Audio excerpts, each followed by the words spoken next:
15ஆம் அதிகாரம். பொழுது விடிந்தவுடனே பிரதான ஆசாரியரும் மூப்பரும் வேத பாரகரும் ஆலோசனை சங்கத்தார் அனைவரும் கூடி ஆலோசனை பண்ணி இயேசுவை கட்டிக்கொண்டு போய் பிலாத்துவினிடத்தில் ஒப்பு கொடுத்தார்கள். பிலாத்து அவரை நோக்கி, நீ யூதருடைய ராஜாவா என்று கேட்டான். அதற்கவர், நீர் சொல்லுகிறபடிதான் என்றார். பிரதான ஆசாரியர்கள் அவர் மேல் அநேக குற்றங்களை சாட்டினார்கள்.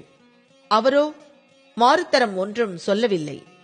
அப்பொழுது பிலாத்து மறுபடியும் அவரை நோக்கி, இதோ இவர்கள் உன்மேல் எத்தனையோ குற்றங்களை சாட்டுகிறார்களே, அதற்கு நீ உத்தரவு ஒன்றும் சொல்லுகிறதில்லையா என்று கேட்டான்.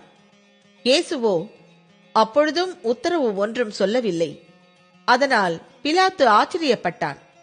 காவல் பண்ணப்பட்டவர்களில் எவனை விடுதலையாக்க வேண்டும் என்று ஜனங்கள் கேட்டுக்கொள்வார்களோ அவனை அவர்களுக்காக விடுதலையாக்குவது பண்டிகை தோறும் பிலாத்துவுக்கு வழக்கமாயிருந்தது.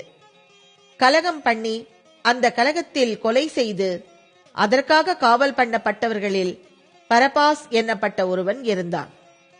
ஜனங்கள் வழக்கத்தின்படியே தங்களுக்கு ஒருவனை விடுதலையாக்க வேண்டும் என்று சத்தமிட்டு கேட்டுக்கொள்ள தொடங்கினார்கள்.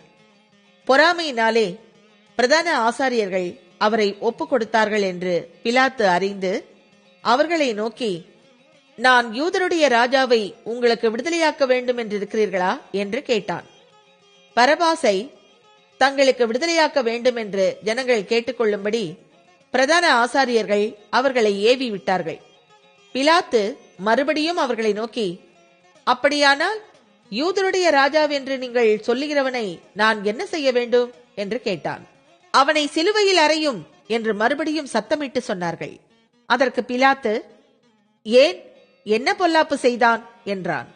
அவர்களோ, அவனை சிலுவையில் அறையும் என்று பின்னும் அதிகமாய் கூக்குரலிட்டு சொன்னார்கள். அப்பொழுது பிலாத்து ஜனங்களை பிரியப்படுத்த மனதுள்ளவனாய் பரபாசை அவர்களுக்கு விடுதலையாக்கி இயேசுவையோ வாரினால் அடிப்பித்து சிலுவையில் அறையும்படிக்கு ஒப்பு கொடுத்தான்.